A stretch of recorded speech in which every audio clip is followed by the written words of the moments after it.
Bueno, recuerde que estamos viendo el Hijo en los Evangelios y que los Evangelios no son una biografía, sino una presentación de Cristo en 4 aspectos diferentes.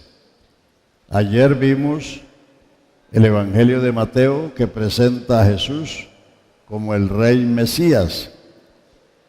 Cada libro tiene un propósito y fue escrito con un propósito y tiene un tema. Por eso es importante que cuando usted lee la palabra de Dios, si lee un evangelio, léalo completo. Si lee el libro de los Hechos, léalo completo. Si lee una epístola, léala completo. Porque así es como va a comprender el tema que se trata.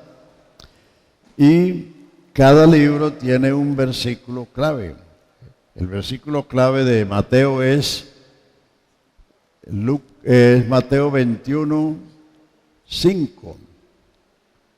Decid a la hija de Sión, he aquí tu rey viene a ti, manso y humilde, cabalgando sobre un pollino hijo de asna.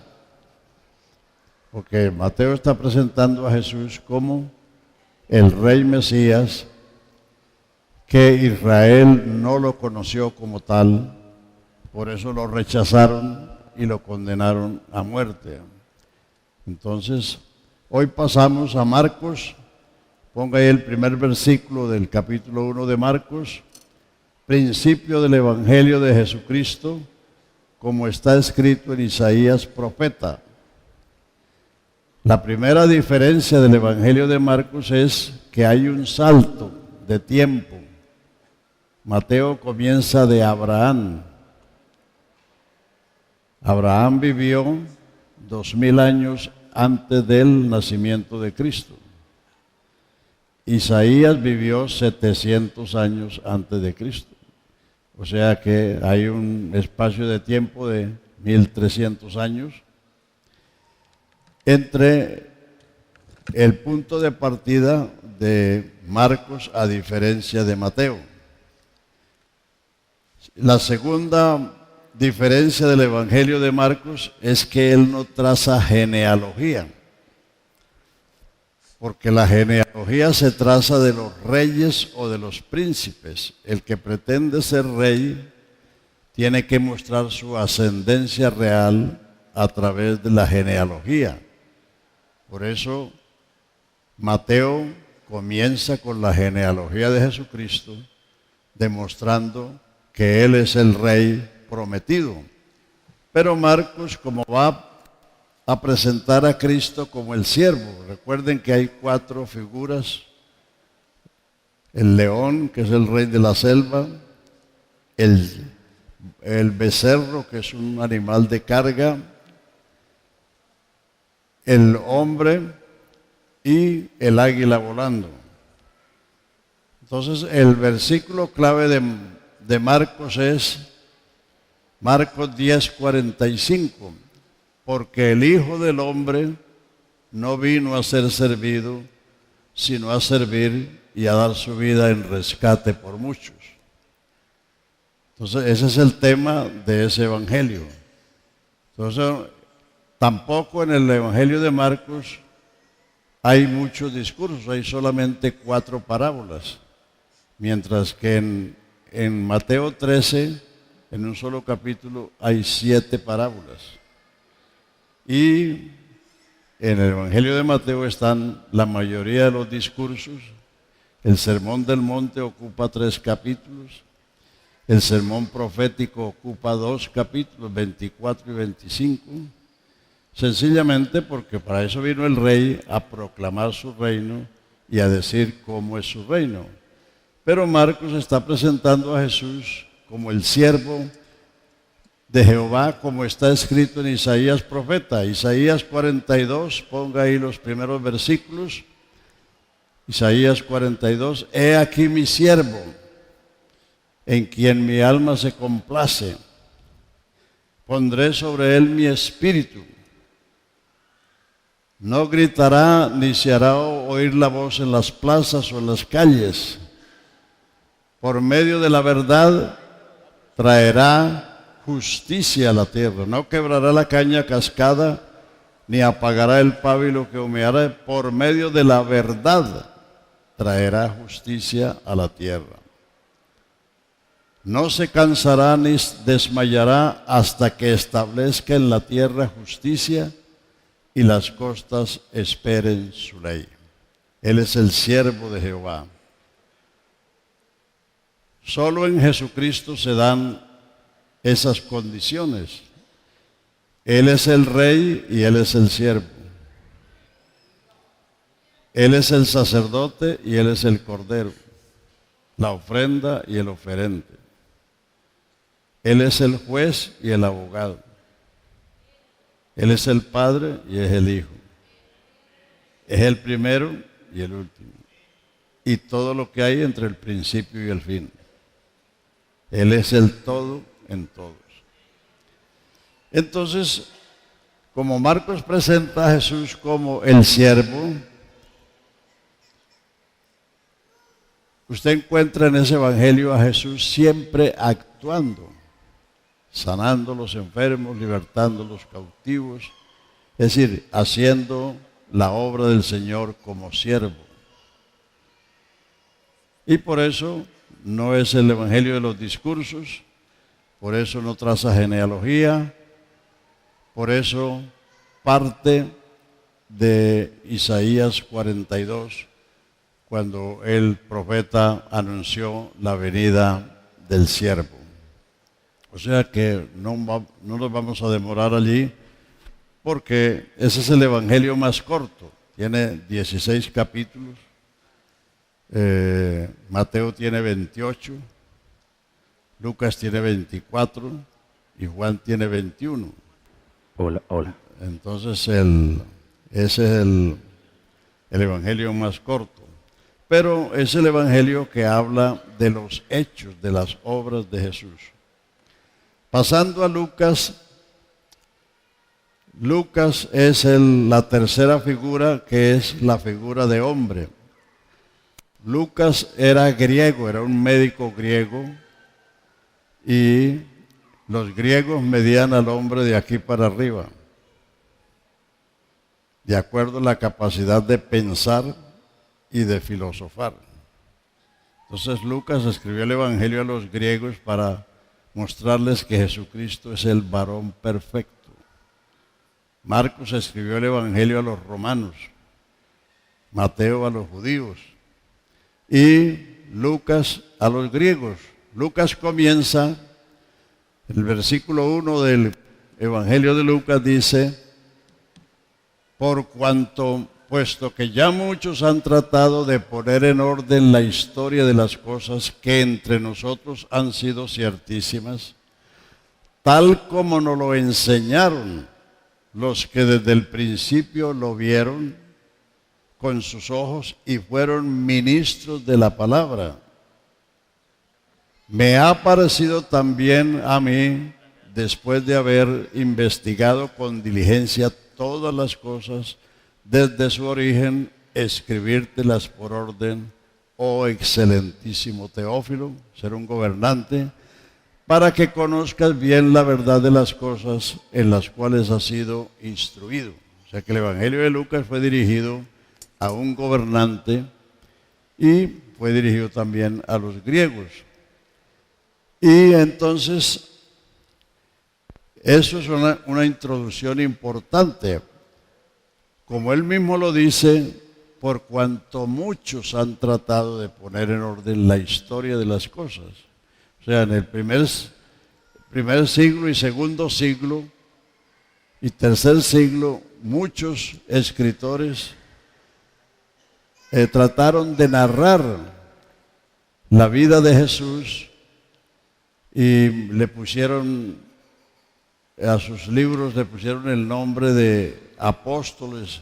Por eso hay el supuesto evangelio de Tomás, el supuesto evangelio de María y el supuesto evangelio de otros, porque muchos trataron de poner en orden la historia de las cosas y se valieron de personas que eran importantes para darle crédito a sus escritos. Pero Lucas, observen bien cómo lo dice Lucas. Dice, por cuanto muchos han tratado de poner en orden la historia de las cosas, me ha parecido bien a mí, después de investigarlas por orden, escribírtelas, oh excelentísimo Teófilo, para que sepas bien la verdad de las cosas en las cuales has sido instruido. Era un gobernante cristiano. Y él la investigó por los que fueron ministros de la palabra y testigos oculares. Los evangelios de Mateo, Marcos y Lucas fueron escritos en los años 60 del primer siglo. Y muchos otros escritos fueron escritos ya después del primer siglo. Escritos apócrifos. Como ya expliqué ayer, que estos tres evangelios todos mencionan el templo que estaba en pie. Se estaban haciendo los sacrificios. Cuando Cristo entró en la ciudad de Jerusalén cabalgando en ese pollino, luego fue al templo e hizo un azote de cuerdas y volcó las mesas, soltó las palomas, dispersó las monedas y echó a todos los cambistas y negociantes que habían allí y dijo, mi casa, casa de oración es, mas vosotros la habéis hecho cueva de ladrones. Eso está ahí en el capítulo 21 de Mateo que leíamos ayer o que citamos ahora. Así que el propósito del Evangelio de Lucas es presentar a Jesucristo como el varón perfecto. Y el versículo clave está en Lucas 19:10, porque el Hijo del Hombre vino a buscar y a salvar lo que se había perdido. El Señor adoptó ese título, Hijo de Hombre. No es que era el hijo de un hombre, sino que la mujer es el vientre del hombre. Cuando Dios bendijo al hombre, le dijo, bendito sea el fruto de tu vientre. Pero el vientre del hombre es la mujer. Entonces, por eso, como él era el hijo de una mujer, por eso él adoptó ese título, el Hijo del Hombre, pero no ahora porque era hijo de un hombre. Bueno, entonces la primera particularidad del Evangelio de Lucas es que traza la genealogía en el capítulo 3, partiendo de José y María y traza la ascendencia hasta Adán. Si ustedes han leído el capítulo 3, o puede poner ahí parte del capítulo 3, Lucas traza la genealogía partiendo de José y de María hasta Adán. Más adelantico, pongo. Siga ahí.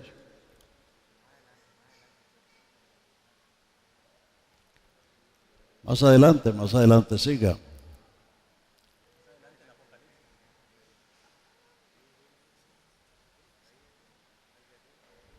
A ver, le digo el versículo.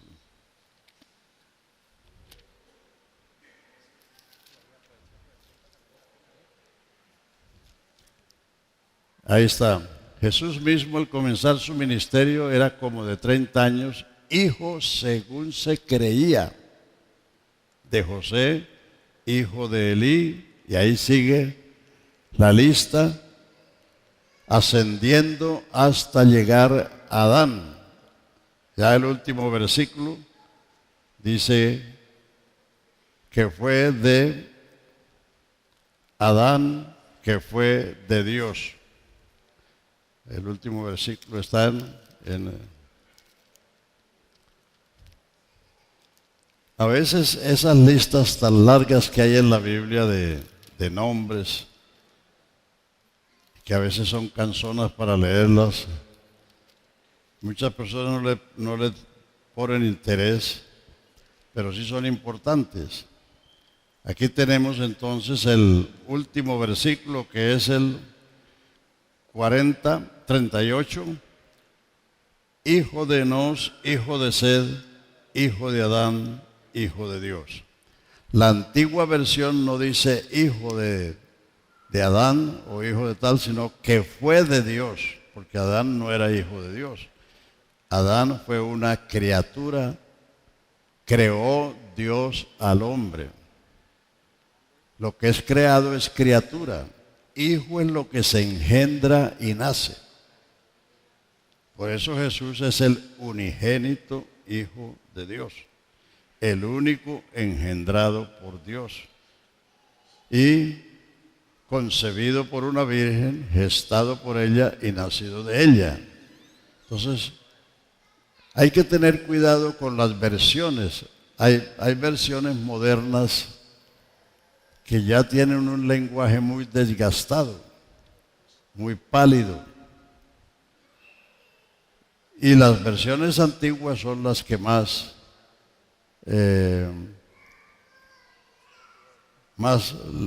leales son. Le voy a dar un ejemplo. En Mateo 28, 19, la antigua versión dice: id y haced discípulos doctrinándolos, bautizándolos y enseñándoles que guarden todas las cosas que os he mandado. Ya la versión del 60 y las otras le quitaron la primera palabra. Ya no dice ir y doctrinar, sino que dice ir y hacer discípulos, bautizándolos y enseñándoles que guarden todas las cosas que os he mandado. Por eso no hay que confiarse de las versiones nuevas. Puede uno tenerlas para estudiar, porque a veces en otras cosas sí tienen algunas palabras más claras. Otro ejemplo, hay versiones que ya dicen, en 1 Timoteo 3:16 dicen: Cristo se manifestó en carne. Eso es un error garrafal, porque Cristo es el título del ministerio de Jesús. Os ha nacido hoy en la ciudad de David un Salvador que es, ¿no lo saben? Cristo el Señor. Cuando Él nació, Él es el Cristo, o sea, el Mesías, el ungido. Y cuando Él comenzó su ministerio, ese es su oficio. Entonces, el Cristo es el título del ministerio, no es el nombre. Cristo es un título, Jesús es el nombre. Por eso los apóstoles bautizaron en el nombre de Jesucristo o en el nombre del Señor Jesús, porque la orden fue bautizarlos en el nombre. Cuando se bautiza en el nombre de Jesucristo, se está aplicando el nombre y el título. Como tú vienes donde el pastor Ezequiel. Ezequiel es el nombre de él, pero pastor es el título de su oficio. Entonces Jesucristo es el nombre y el título. O como el médico, usted va donde el médico, pero el médico tiene nombre, él no se llama médico. O el abogado, o el zapatero. Es decir, los títulos designan oficios. Dios tiene todos los títulos, Él es creador porque creó. Él es rey porque reina. Él es juez porque juzga. Él es salvador porque salva. Él es primero porque antes de él no hay ninguno. Él es el último porque después de él no hay otro. Pero esos son títulos. Él tiene un nombre. Y ese nombre es Jesús. Aleluya. Y el poder está en el nombre. Estas señales seguirán a los que creen en mi nombre. echarán fuera los demonios, hablarán nuevas lenguas, sobre los enfermos pondrán sus manos y sanarán. Entonces hay que tener cuidado con eso, porque el que se manifestó en carne fue Dios. Cristo es un título del ministerio de Cristo, como pastor es el ministerio del hermano Ezequiel. Entonces, hay que tener en cuenta esas situaciones para no expresarnos de una manera equivocada. Entonces, otras versiones, otras Biblias tienen un título en Colosenses 1:15 que dice la preexistencia de Cristo. Porque allí dice que Él es la imagen del Dios invisible y que Él es antes de todas las cosas y que todas las cosas en Él subsisten. Y entonces le han puesto un título ahí. Y ya a algunos hermanos en los institutos, yo he leído algunos estudios de los institutos aquí, también ponen en sus temas la preexistencia de Cristo. Cristo no preexistió como tal. Dios existe por sí mismo eternamente. Por eso Él es el gran yo soy, porque existe por sí mismo y es el eterno presente. Pero Cristo es el título de su función. Voy a decírselo de otra manera. En la Biblia hay tres. Me parece que está muy alto, hermano, bájale un poquito porque tras de que estoy sordo ya me van a acabar de ensordecer. En la vida de Cristo hay tres hoy. Salmo 2, versículo 7. Yo publicaré el decreto, mi hijo eres tú, yo te he engendrado hoy. ¿Cuándo fue ese hoy? Hoy es un día en la historia. Hoy es viernes 8, 9, 14 o qué. 14, ¿no? Exacto. Entonces, ¿cuándo se cumplió ese hoy del Salmo 7? Porque esa era una promesa y una profecía. ¿Cuándo se cumplió? Cuando el ángel visitó a María y le explica que iba a tener un hijo y ella dice, ¿cómo será eso? Dijo, el Espíritu Santo vendrá sobre ti, te cubrirá con su sombra, por lo cual el santo ser que nacerá de ti será llamado Hijo de Dios. Ese día se cumplió ese hoy.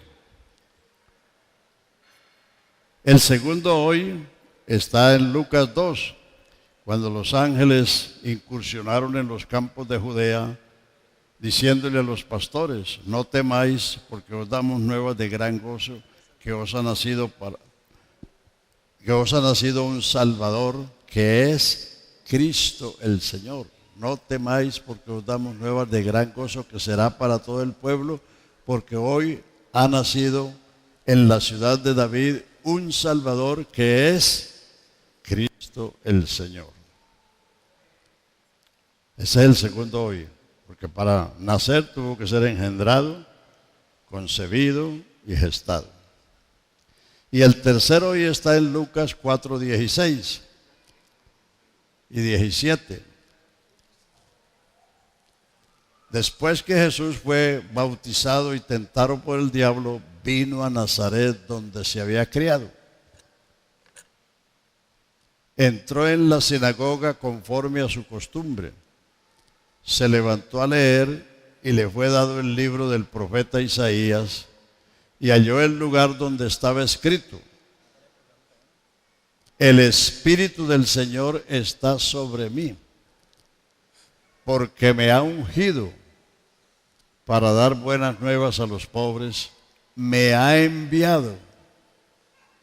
Ahí es donde Dios envía a su Hijo. Me ha enviado a sanar a los quebrantados de corazón, a pregonar libertad a los cautivos, vista a los ciegos, a poner en libertad a los oprimidos, Enrollando el libro lo dio al ministro y se sentó, y los ojos de todos estaban fijos en él.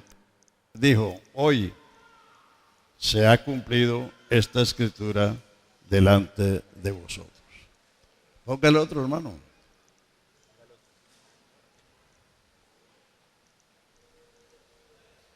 No se me atrase, hermano. Siga con el 20.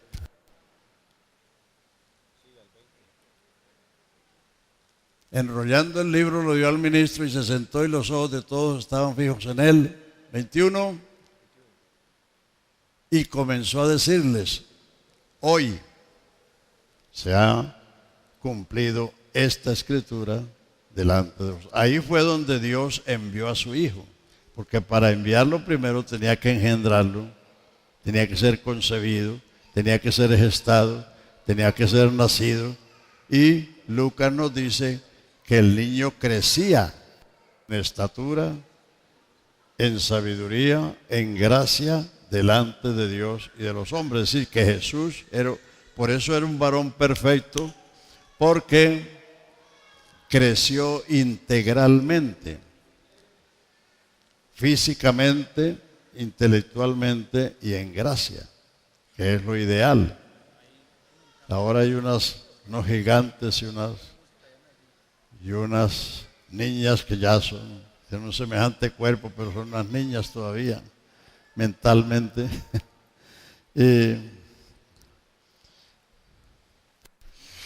Es muy fácil conocer a los adolescentes,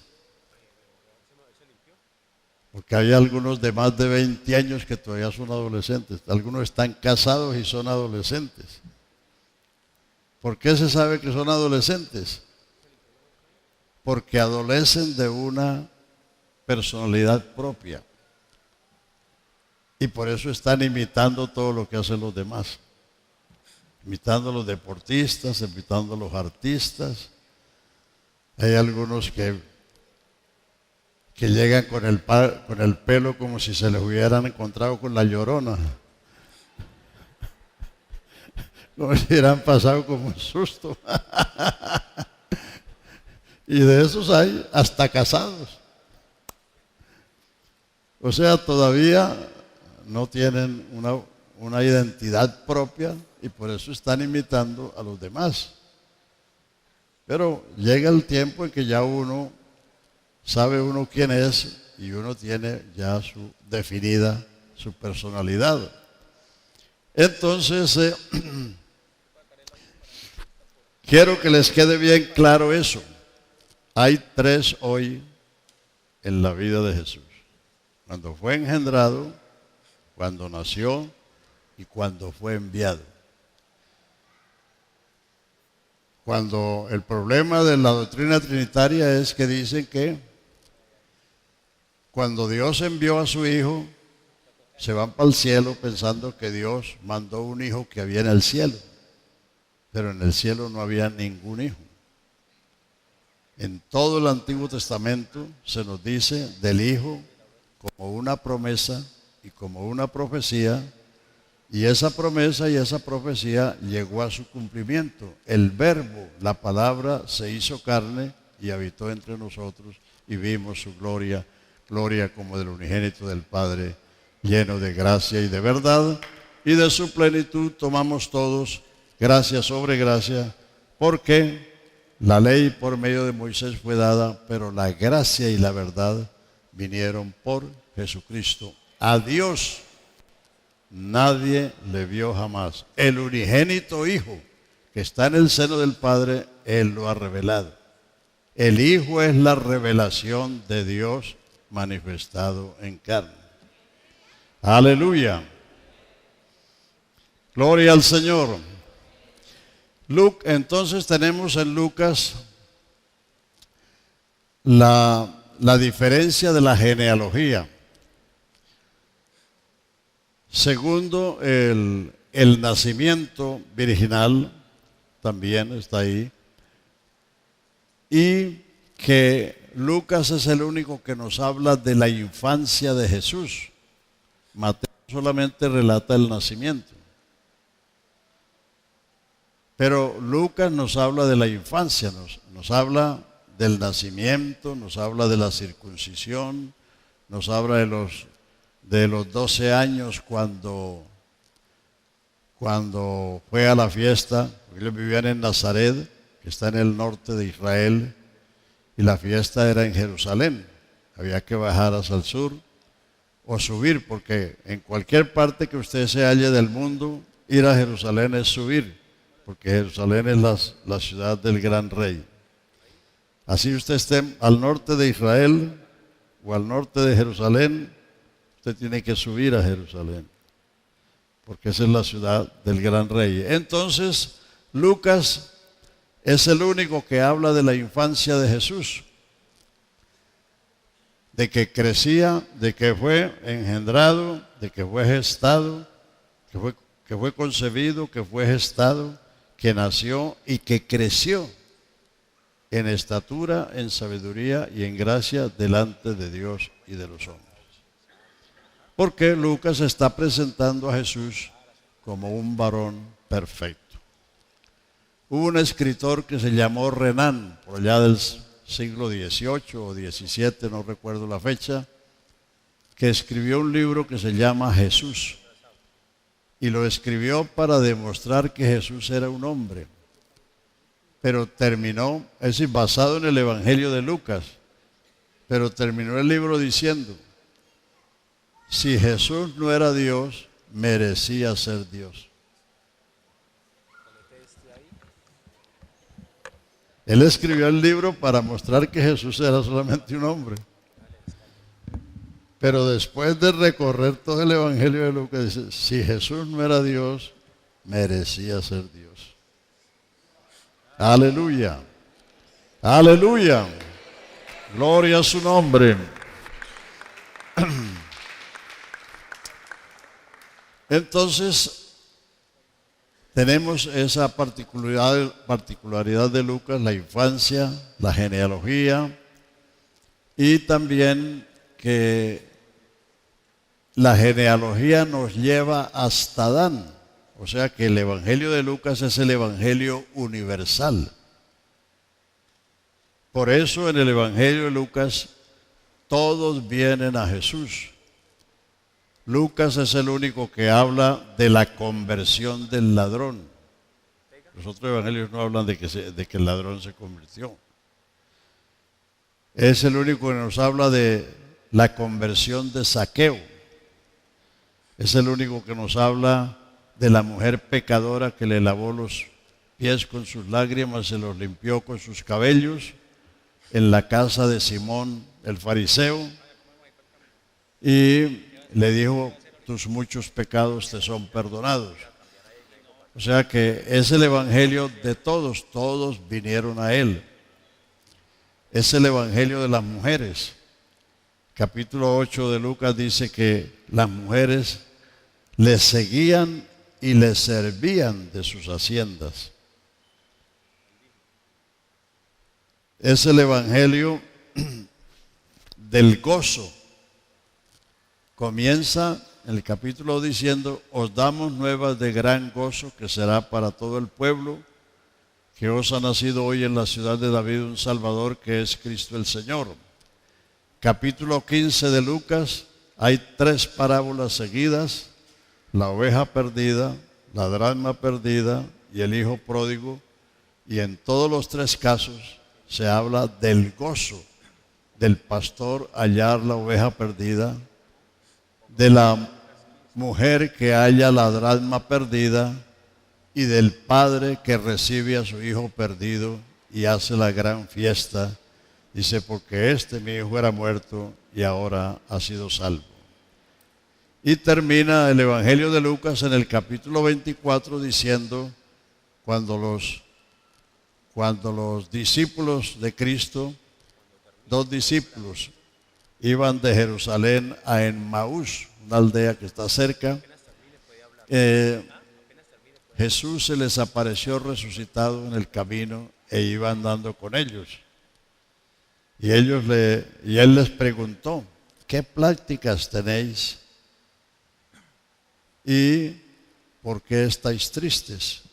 Entonces ellos, sin conocerle, le dijeron: ¿y tú eres el único peregrino de Jerusalén que no sabes que a Jesús de Nazaret lo mataron colgándolo de un madero? Y este es el tercer día y nosotros esperábamos que Él era el que iba a redimir a Israel. O sea, ya habían perdido la esperanza.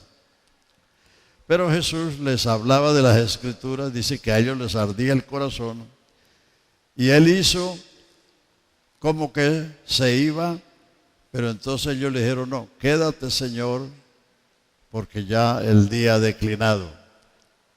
Y cuando llegaron a Emmaús, al partir el pan, lo conocieron y lo adoraron, y se fueron a Jerusalén llenos de gozo, y estaban en el templo alabando y bendiciendo a Dios. O sea, desconocer a Cristo, se puede vivir la vida confusa y triste, pero cuando Él se revela, aleluya, entonces ellos se fueron a Jerusalén gozosos y estaban en el templo alabando y bendiciendo a Dios. O sea que es el evangelio del gozo. Comienza con gozo, con el nacimiento. Las tres parábolas de Lucas 15, ¿por qué se dijeron? Antes de usted entender una parábola, tiene que saber a quién se le dijo y por qué se le dijo. ¿Por qué se dijeron esas tres parábolas? Lucas 15:1. Se acercaban a Jesús todos los publicanos y pecadores para oírle. Siga con el otro.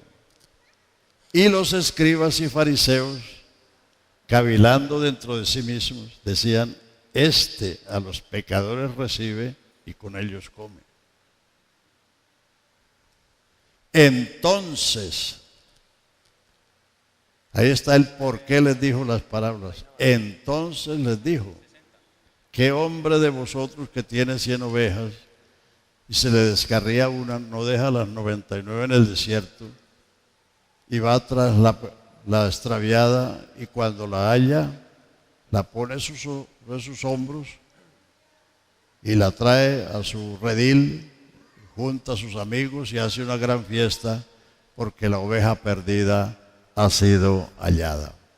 Ahí sigue la otra parábola. Son tres parábolas que les dijo el Señor a esos escribas y fariseos que estaban criticándolo porque se juntaba con los pecadores. Este a los pecadores recibe y con ellos come. O sea que lo estaban descalificando por eso. Porque los fariseos eran los que decían: no te acerques tú a mí porque yo soy más santo que tú. Así eran ellos. Ellos se consideraban los apartados, los santificados, y por eso miraban a los publicanos y a los vecinos, a los samaritanos y a los gentiles como seres inmundos, como seres que no eran dignos. Por eso la samaritana se sorprendió cuando el Señor le dice: mujer, dame de beber. Dijo: ¿cómo tú, siendo judío, me pides a mí que soy samaritana? Porque la ley judía, el judaísmo creó, aparte de los 10 mandamientos, más de 600 doctrinas, y eso hizo de ellos que se consideran, eso les produjo el orgullo de ser los únicos, y ellos pensaban que ellos eran el pueblo de Dios y lo demás era leña para el infierno. Así nos miraban a nosotros. Y todavía hay judíos ortodoxos que piensan así, que todo aparte de Israel, todo es leña para el infierno. Pero gracias a Dios que no es así. Y gracias a Dios que el Señor amó a esta plebeya.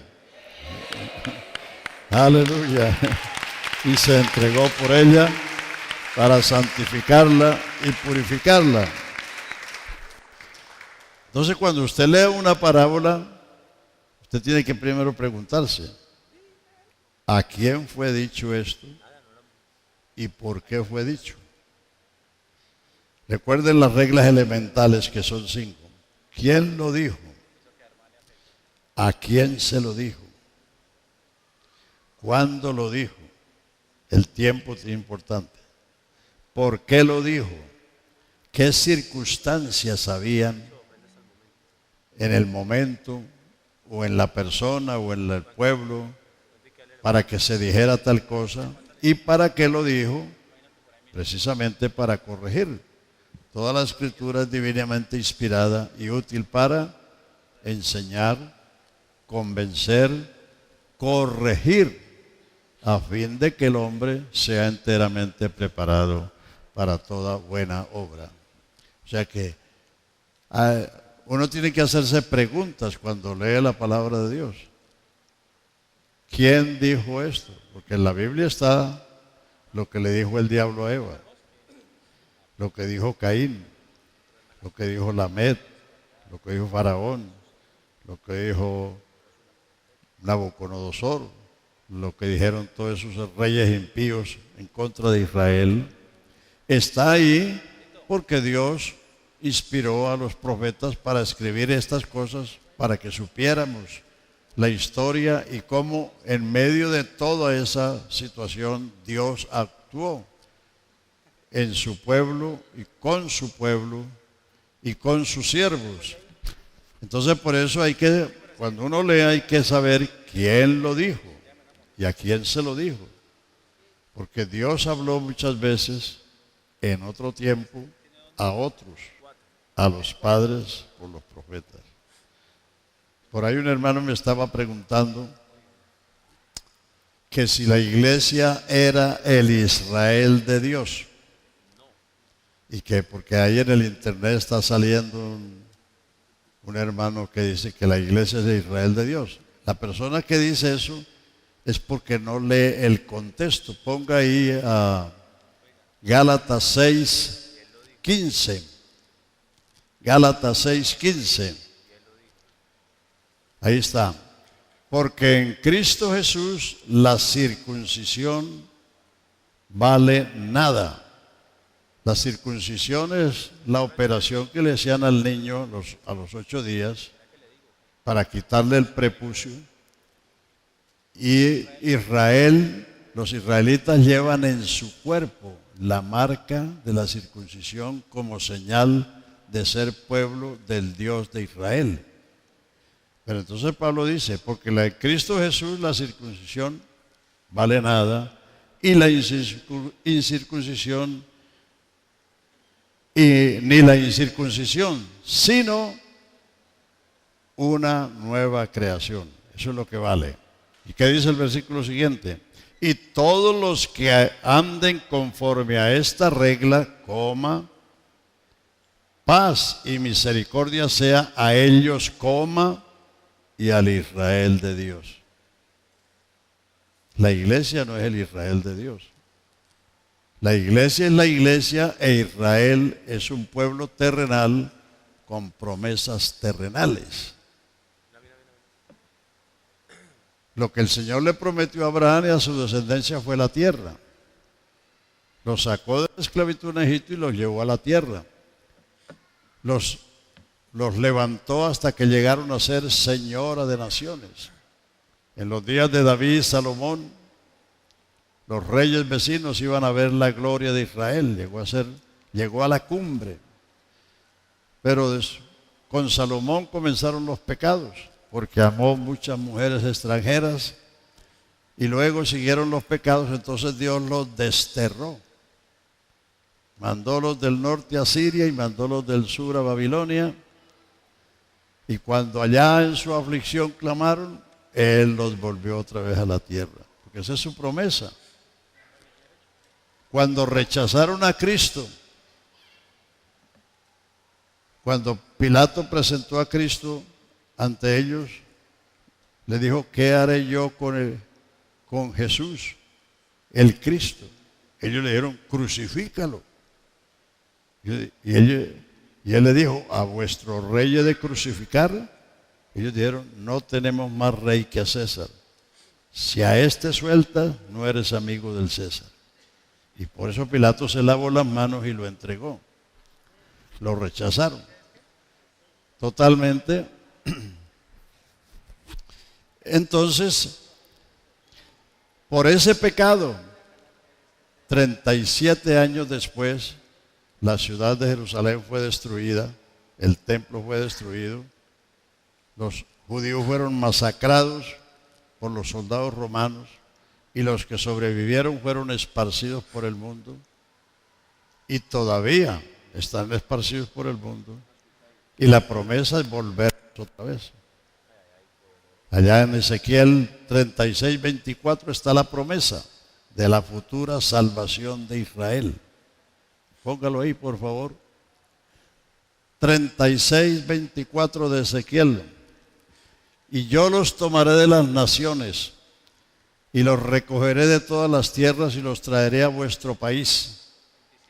Y esparciré sobre vosotros agua limpia y seréis limpiados de todas vuestras inmundicias y de todos vuestros ídolos os limpiaré. Os daré corazón nuevo y pondré espíritu nuevo dentro de vosotros. Quitaré de vuestra carne el corazón de piedra y os daré corazón de carne. Y pondré dentro de vosotros mi espíritu y haré que andéis en mis mandamientos y los pongáis por obra. Esa es la futura conversión de Israel. Y la promesa es volverlos a la tierra. Ellos son un pueblo terrenal con promesas terrenales. Ellos nunca han nacido de nuevo. La iglesia nació el día de Pentecostés con la venida del Espíritu Santo. La iglesia es una nueva creación. La iglesia es el linaje de Jesucristo. Israel es el linaje de Abraham según la carne. Las promesas de la iglesia no son el dinero.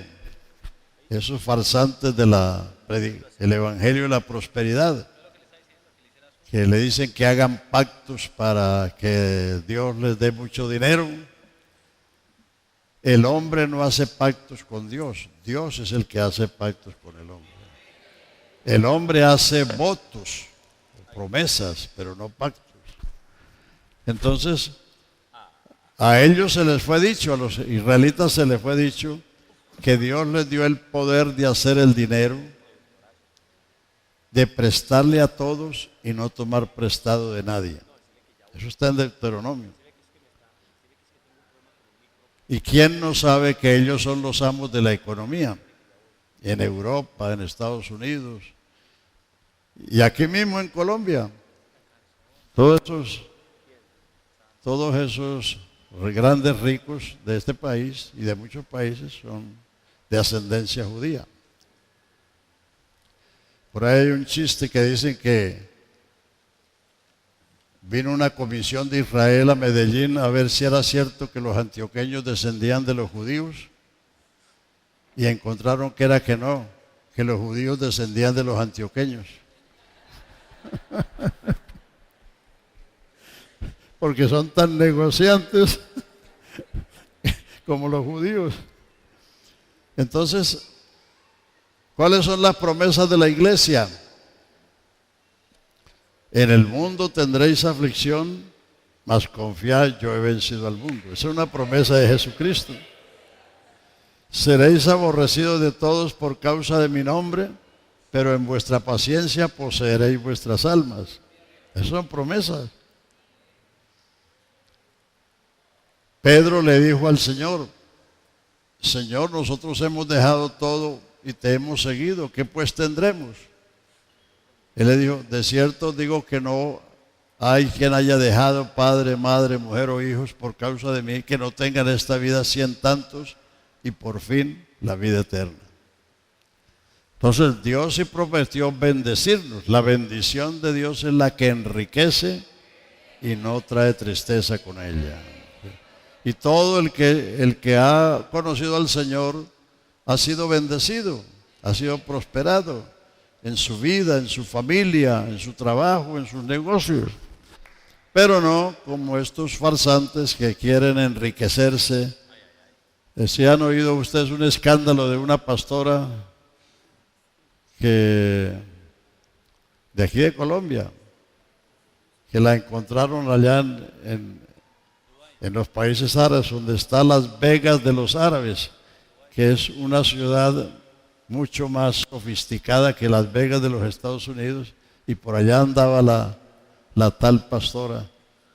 Para eso tenía que tener millones de dólares. ¿Usted no ha oído eso por la televisión, en las noticias? Bueno.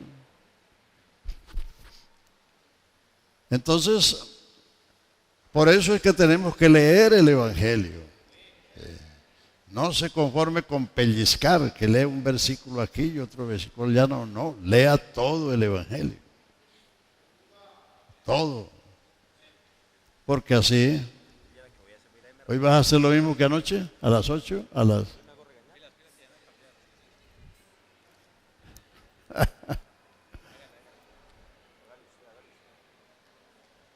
Pero ya nos pasamos, ¿no? Sí. Ahí va. Siga nomás. Bueno. Gloria a Dios. Bueno, entonces el Evangelio de Lucas tiene esas diferencias. Es el Evangelio universal, es el Evangelio de todos, el Evangelio de las mujeres, todos vienen a Él. ¿Por qué? Por eso la genealogía parte desde Jesús hasta Adán. Entonces, pasamos al Evangelio de Juan, pero noten una cosa, que todos los 3 primeros evangelios parten del tiempo y de la historia. Mateo parte de Abraham, Marcos parte de Isaías y Lucas va hasta Adán. Pero al llegar a Juan, él no parte del tiempo. En el principio era el Verbo. Se va al origen, al génesis de todo cuanto existe. En el principio era el Verbo era con Dios y el Verbo era Dios. Todo por Él fue hecho y sin Él nada de lo que existe fue hecho. En Él estaba la vida y la vida es la luz de los hombres. La luz en las tinieblas resplandece, las tinieblas no prevalecieron contra ella. Hubo un hombre enviado de Dios, el cual se llamaba Juan. Este vino por testimonio para que diese testimonio de la luz, a fin de que todos creyesen por él. No era él la luz, Juan no era la luz, sino para que diese testimonio de la luz. Aquella luz verdadera que alumbra a todo hombre venía al mundo. En el mundo estaba, el mundo por él fue hecho y el mundo no lo conoció. A lo suyo vino, a Israel su pueblo, y los suyos no le recibieron. Mas a todos los que le recibieron, a los que creen en su nombre, les dio potestad de ser hechos hijos de Dios, los cuales no son engendrados de carne ni de sangre, ni de voluntad de varón, sino de Dios. Aquel Verbo fue hecho carne y habitó entre nosotros. Vimos su gloria, gloria como del unigénito del Padre, lleno de gracia y de verdad, y de su plenitud tomamos todos gracia sobre gracia, porque la ley por medio de Moisés fue dada, pero la gracia y la verdad vinieron por Jesucristo. A Dios nadie le vio jamás. El unigénito Hijo que está en el seno del Padre, Él lo ha dado a conocer o Él lo ha revelado. El Hijo es la revelación de Dios en carne, Dios manifestado en carne, no Dios hecho carne. Dios es espíritu y Dios es inmutable. Esos son dos atributos de Dios. Dios es espíritu y Dios es inmutable. Inmutable es que no puede cambiar, no cambia. Entonces la Biblia no dice que Dios se hizo carne, sino que se manifestó en carne. Indiscutiblemente grande es el misterio de la piedad. Dios fue manifestado en carne. Entonces, el cuarto evangelio, a diferencia de los otros tres, que Mateo fue escrito a los judíos, Marcos a los romanos y Lucas a los griegos, el evangelio de Lucas fue escrito a la iglesia por los años 80. Los primeros tres evangelios fueron escritos antes del año 70, antes de la destrucción del templo. Y el evangelio de San Juan fue escrito por los años 80 y fue dirigido a la iglesia. Por eso en el evangelio de Juan está la doctrina de la unicidad y está la doctrina del Espíritu Santo. Porque la iglesia es la que debe saber quién es Jesucristo. Aleluya. La iglesia es la que debe saber quién es Jesucristo. Entonces Juan comienza diciéndonos que Él es el creador. Juan presenta a Cristo como el creador, la vida y la luz verdadera. Por eso los milagros que se registran en el libro de Juan son milagros creativos. Creativos. El primer milagro que registra Juan es las bodas de Caná de Galilea. Y el capítulo 2 de Juan, se hicieron unas bodas en Caná de Galilea. Fue invitado Jesús y sus discípulos a las bodas y estaba allí la madre de Jesús. Y la madre dijo, no hay vino. Israel es un país vinícola y en los países vinícolas el vino es parte de la cultura, es parte de la alimentación.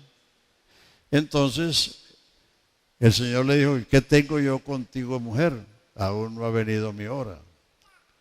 Había allí 6 tinajas o 6 botijas de piedra para el agua de la purificación de los judíos, pero estaban vacías. Entonces Jesús dijo, henchid esas tinajuelas hasta arriba, y las llenaron.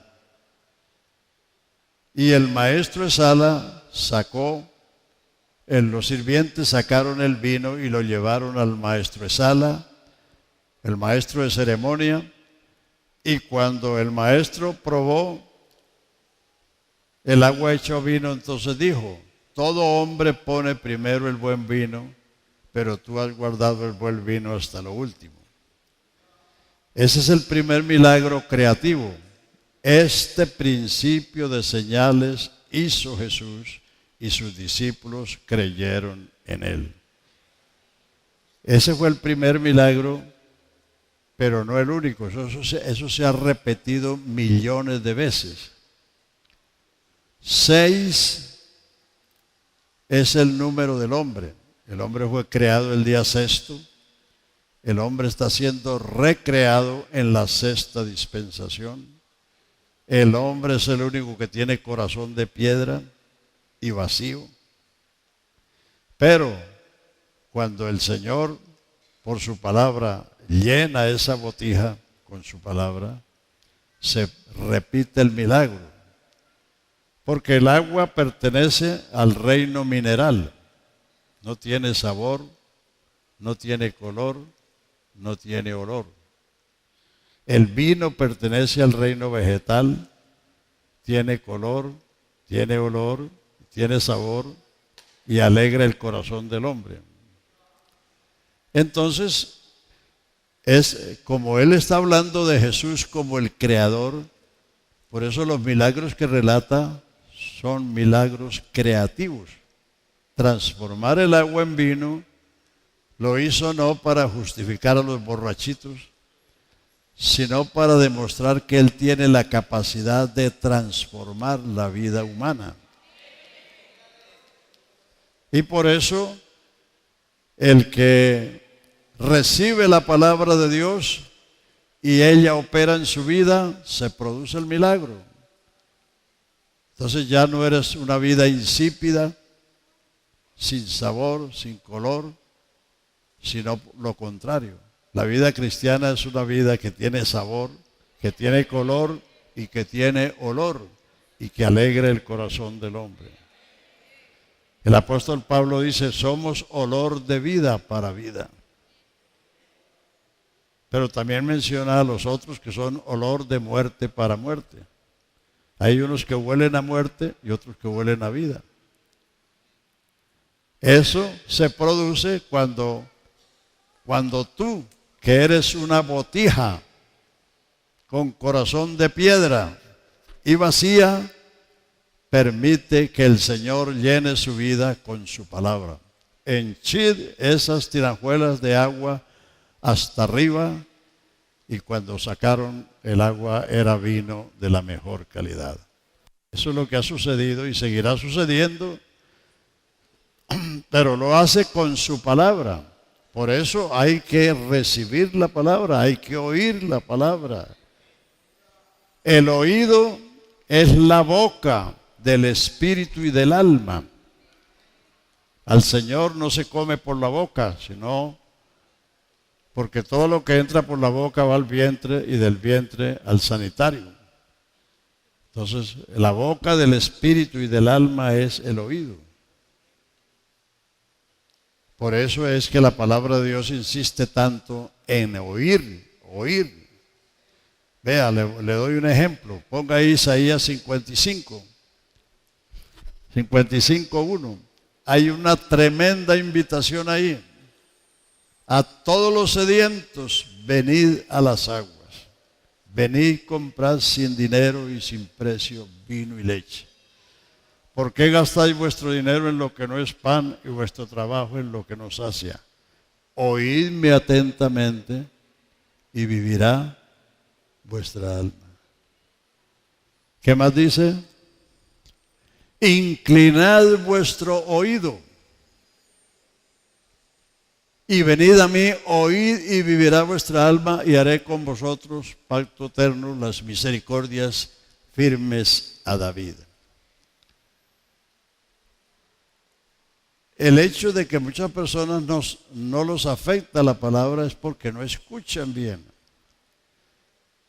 En Hebreos 12:2, donde dice, puesto los ojos en Jesús, el autor y perfeccionador de nuestra fe, en la antigua versión dice, reducid vuestro pensamiento. Todos sabemos qué cosa es reducir. Ustedes han visto las tuberías, la tubería del agua, aún los cables y todo eso.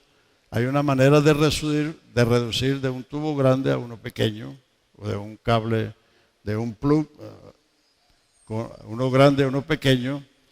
Entonces dice, reducid vuestro pensamiento a aquel que sufrió tal contradicción de pecadores. Lo que pasa es que hoy en día la gente tiene la mente llena de muchas cosas y no hay espacio para la palabra de Dios. Entonces, en la medida que tú le dejes espacio a la palabra de Dios, la palabra de Dios va a producir los efectos. Esa es una invitación maravillosa. A todos los sedientos, a los que no tienen dinero, venid, comprad sin dinero vino y leche. ¿Por qué gastáis vuestro dinero en lo que no es pan y vuestro trabajo en lo que no sacia? Oídme atentamente. Oíd y vivirá vuestra alma. De ahí depende que su vida, que su alma, que su espíritu sea enriquecido. El Evangelio es el mensaje de las inescrutables riquezas de Cristo. Aleluya. Entonces, el primer La primera particularidad del Evangelio de Juan es que no parte del tiempo, sino del origen de todas las cosas. Segundo, que como creador registra los milagros creativos, no solamente la transformación del agua en vino. El capítulo 9 habla del hombre que nació ciego. Los otros ciegos recibieron la vista. Los otros ciegos como Bartimeo, a Bartimeo el Señor le dijo, ¿qué quieres que te haga? Él dijo, que recobre la vista. Recobrar la vista es porque la tuvo y la perdió. Pero el capítulo 9 de Juan habla de uno que nació ciego, que nunca había visto. Y por eso el hecho se sucedió diferente. A Bartimeo le puso las manos, a otros les habló, pero en este caso el Señor escupió e hizo lodo con la saliva y le puso en las cuencas y lo mandó a lavarse. Como Dios creó al hombre. Dios formó al hombre del polvo de la tierra y alentó en su nariz soplo de vida y fue el hombre un alma viviente. Entonces, ese fue un milagro creativo, porque no fue que le devolvió la vista o le sanó la vista, sino que le creó la vista porque nunca la había tenido. Tercero, la resurrección de Lázaro es diferente a las otras resurrecciones. El hijo de la viuda de Naín apenas lo llevaban para el cementerio. Cuando Jesús se encontró con la procesión fúnebre y iba la mamá llorando porque era su hijo único, pero él le dijo, no llores. Figure decirle a una madre eso en una situación como esa. Pero no solamente le dijo eso, sino que le dijo, muchacho, a ti te digo, levántate. Lo mismo a la hija de Jairo, se acababa de morir. Y entonces el Señor mandó salir a la gente de ahí de la sala y solamente entró él con sus padres y la gente se burlaba porque ella estaba muerta. Pero él le dijo, muchacha, a ti te digo, levántate. Siempre que él resucitó un muerto, se dirigió a él personalmente, porque si no especifica, se le salen todos, porque él es la resurrección y la vida. Por eso digo, Lázaro, ven fuera. Muchacha, a ti te digo, levántate. El caso de Lázaro fue diferente, porque Lázaro enfermó cuando el Señor estaba ausente y sus hermanas le mandaron un mensaje, el que amas está enfermo. Pero Jesús le dijo a los discípulos que eso no era para muerte, sino que él descansaba. Entonces dijo, si está reposando, dijeron los discípulos, pues que repose. Y él se quedó a propósito y solo vino a la casa de sus hermanas 4 días después de su entierro. Entonces cuando llegó allí, Marta le dice, Señor, si tú hubieras estado aquí, mi hermano no hubiera muerto. Jesús le dice, yo soy la resurrección y la vida, y el que cree en mí, aunque esté muerto, vivirá. Entonces ella le dijo, sí, yo sé que lo va a resucitar en el día postrero. Entonces el Señor dice, Marta, Marta, ¿no te he dicho que si creyeres verás la gloria de Dios? ¿Dónde le pusiste? Entonces lo llevaron al sepulcro y el Señor le dijo, Marta, rueda la piedra. Dijo, pero Señor, si ya hiede, tiene 4 días de sepultado. Marta, Marta, ¿no te he dicho que si creyeres verás la gloria de Dios? Hay que creer para ver y no ver para creer.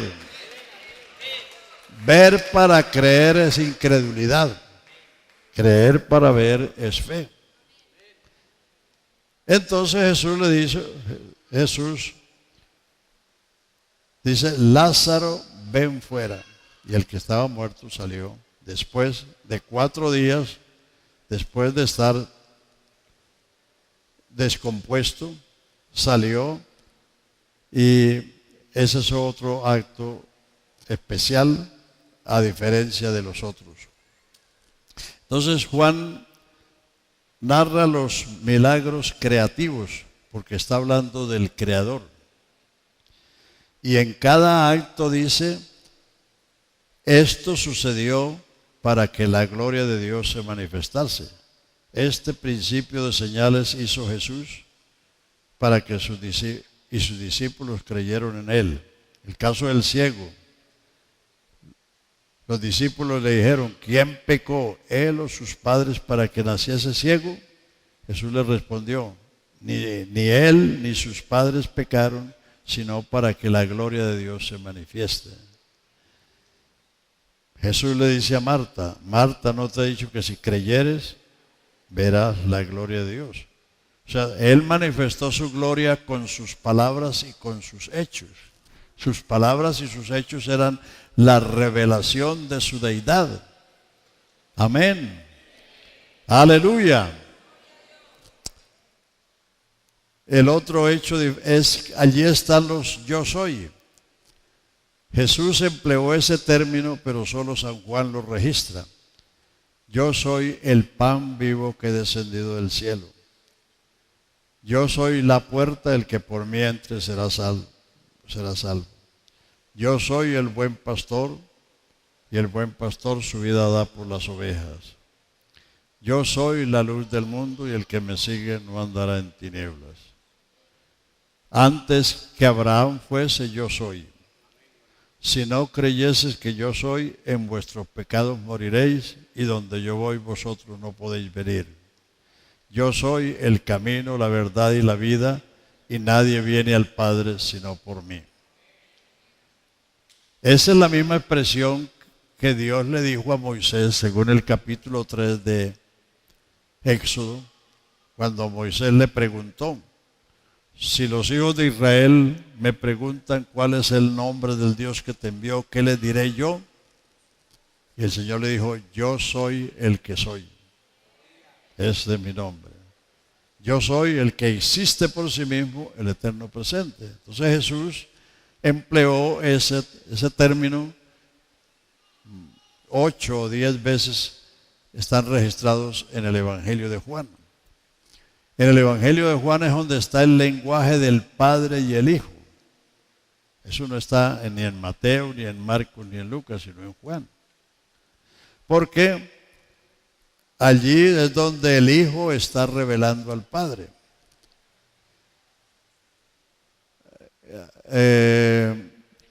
Capítulo 11 de Mateo, verso 25.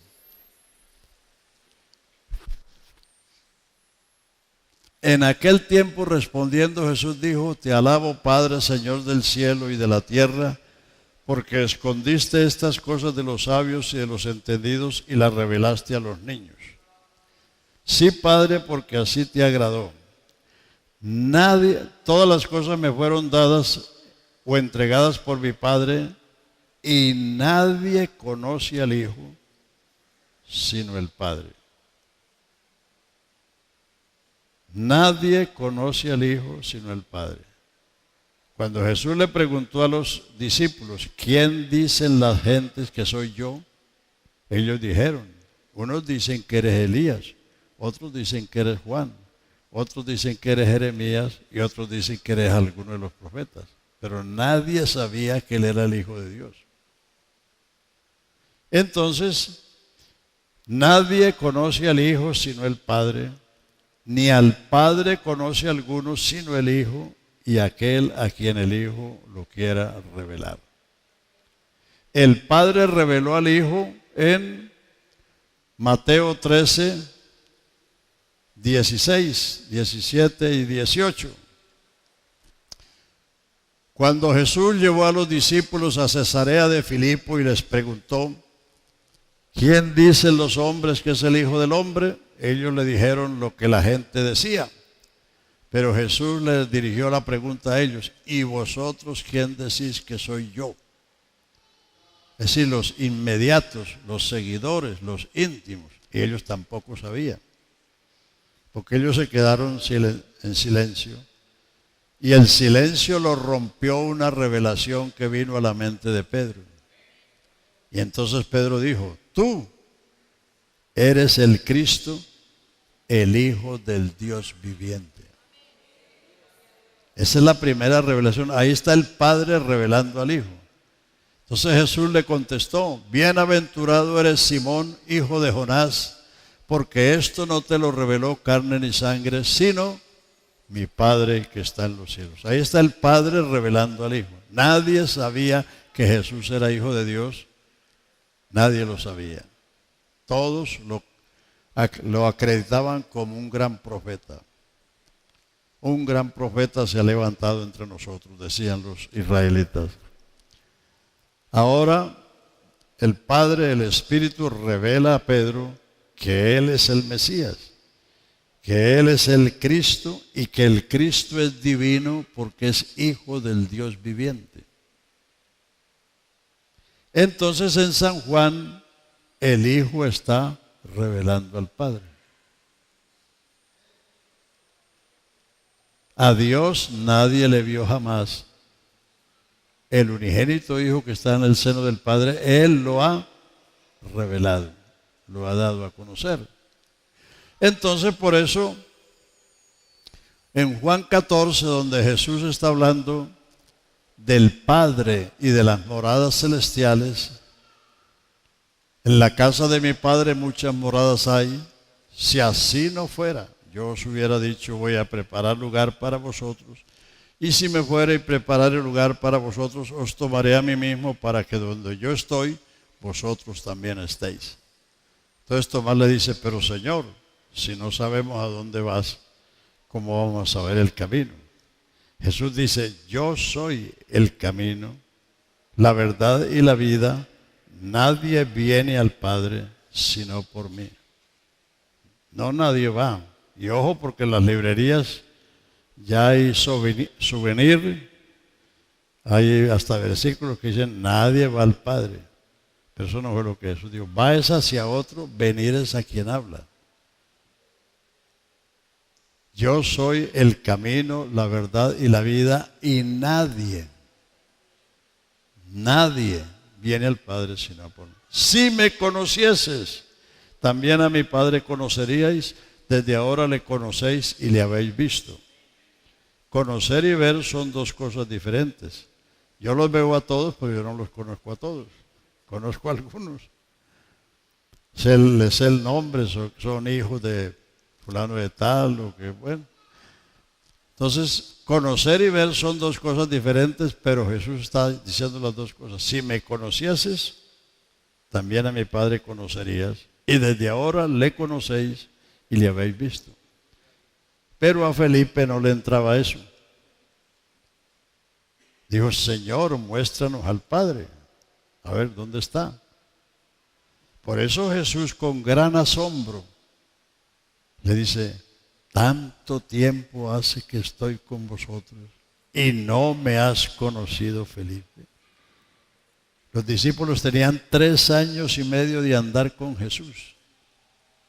Por eso Jesús le pregunta de esa manera, tanto tiempo hace que estoy y no me has conocido, Felipe. El que me ha visto a mí, ha visto al Padre. ¿Cómo dices tú, muéstranos al Padre? ¿No crees que yo soy en el Padre y el Padre en mí?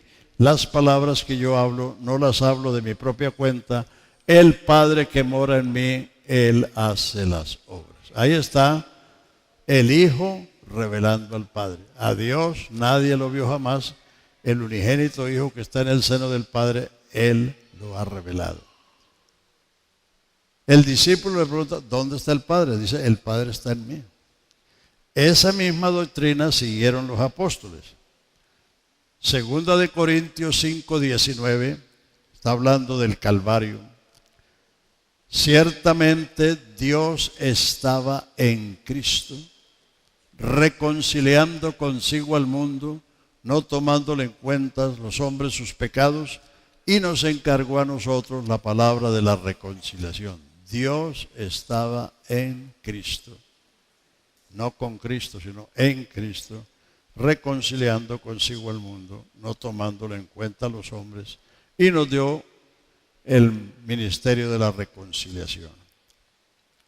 Eso es más o menos 20 años después de la muerte de Cristo, porque la epístola a los Corintios fue escrita por los años 57 o 58. Colosenses 2, 8 y 9. Ya Cristo no está en el Calvario, está en la gloria. Colosenses habla de Cristo como cabeza de la iglesia. Desde el capítulo 1, versículo 15, comienza a decir que Él es la imagen del Dios invisible, el primogénito de toda creación, porque en Él fueron creadas todas las cosas, y Él es antes de todas las cosas, y todas las cosas pertenecen a Él, y Él es el primogénito de entre los muertos, porque así agradó al Padre para que Él tenga la preeminencia en todo. Entonces 2, 8 y 9 le dice a los colosenses: mirad que nadie os engañe por filosofías y huecas sutilezas según las tradiciones de los hombres y no según Cristo, porque en Él Cristo habita presente. En el Calvario está hablando del pasado. Dios estaba. Aquí está hablando de Cristo en gloria. En Él habita corporalmente toda la plenitud de la deidad, y en Él estáis completos, porque Él es la cabeza de todo principado, potencia y potestad. Aleluya. Esa es la doctrina de Dios en Cristo, Dios en el Hijo. Por eso dijo Él: nadie viene al Padre sino por mí. Usted no puede ver a Dios sino en la cara de Jesucristo. Segunda de Corintios 4:3. Si nuestro evangelio está encubierto, oculto, que no se entiende, entre los que se pierden está encubierto, en los cuales el Dios de este siglo cegó el entendimiento de los incrédulos, para que no les resplandezca la lumbre del evangelio de Cristo, el cual es la imagen de Dios. Porque no nos predicamos a nosotros mismos, sino a Cristo como Señor, y nosotros vuestros siervos por amor de Jesús. Porque Dios, que mandó que de las tinieblas resplandeciese la luz, Él es el que resplandeció en nuestros corazones para iluminarnos con el conocimiento de la gloria de Dios en la cara, en la faz de Jesucristo. Usted no puede ver a Dios sino en la cara de Jesucristo. Él es la imagen visible del Dios invisible. Lo dice 3 veces, lo dice ahí en 2 Corintios, lo dice Colosenses 1:15, Él es la imagen del Dios invisible, lo dice Hebreos 1:3, Él es el resplandor de su gloria y la imagen misma de su sustancia. A Dios no lo podemos ver sino en la cara de Jesucristo, porque Él es la imagen visible del Dios invisible. La Biblia habla en los dos sentidos. A Dios nadie lo vio jamás, pero en el Antiguo Testamento sí se habla de que vieron a Dios. A Dios nadie lo ha visto en su esencia, en su naturaleza, porque es espíritu, es invisible. Los que vieron a Dios vieron las manifestaciones de Dios. Lo que los teólogos llaman teofanías, como Dios apareció a Abraham, a Jacob, a Isaac, a Moisés, a Josué, a Jefté. Ellos lo que vieron fue un ángel. Ellos dijeron un varón. Pero ese varón era el ángel de Jehová, era Dios vestido de ángel. Si Dios se vistió de ángel durante 4000 años para aparecerle a los patriarcas y a los israelitas, ¿sería problema para Él vestirse de humanidad? Ningún problema. Lo que pasa es que Los ángeles no podían salvarnos. A los ángeles que pecaron, Dios los despeñó en el infierno y los ató en cadenas de oscuridad, reservándolos para el día del gran juicio. Entonces para ellos no hay perdón. Por eso los ángeles que no pecaron se maravillan de lo que Dios ha hecho con el hombre. Lo dice Primera de Pedro. Primera de Pedro dice: los profetas que profetizaron de la gracia destinada a vosotros diligentemente indagaron. Primera de Pedro 1:10, acerca del Espíritu de Cristo que estaba en ellos, el cual anunciaba las aflicciones de Cristo y las glorias que venían tras ellos. A ellos se les reveló que no para sí, sigue hermano, a ellos se les reveló que no para sí anunciaban estas cosas, sino para aquellos que habían de parar en el fin de los siglos, cosas en las cuales anhelan mirar los ángeles. Es decir, los ángeles viven admirados de que sus compañeros de creación que pecaron quedaron perdidos para siempre. Pero el hombre cayó y Dios lo socorrió. Aleluya. El hombre cayó y Dios no lo dejó caído. Le prometió un redentor y ese redentor vino a liberarnos del pecado, de la condenación y a traernos a la libertad gloriosa de los hijos de Dios. Alabado sea su nombre. Aleluya. O sea que si usted quiere encontrar las pruebas de que Jesucristo es el verdadero Dios, tiene que ir al Evangelio de Juan, porque Él es el que presenta a Cristo como el águila volando. El águila es el animal que se remonta más alto y que por lo mismo tiene una visión más extensa. Ve la presa a kilómetros. Entonces, Mateo es el león, Marcos el becerro, Lucas el varón perfecto y Juan el águila volando, que es la revelación de Dios en Cristo, el Hijo revelando al Padre. En Mateo el Padre está revelando al Hijo, en Juan el Hijo está revelando al Padre. Allí también está la doctrina del Espíritu Santo. Todo lo que dijo Jesús respecto al Espíritu Santo está ahí en Juan 7:37 al 39, Juan 14:15 al 26, Juan 15, 26 y 27, Juan 16 del 7 al 15. Bueno, mañana hablamos de eso. ¿Cómo estamos de tiempo? ¿Ah? ¿Ya es tiempo de recoger la ofrenda?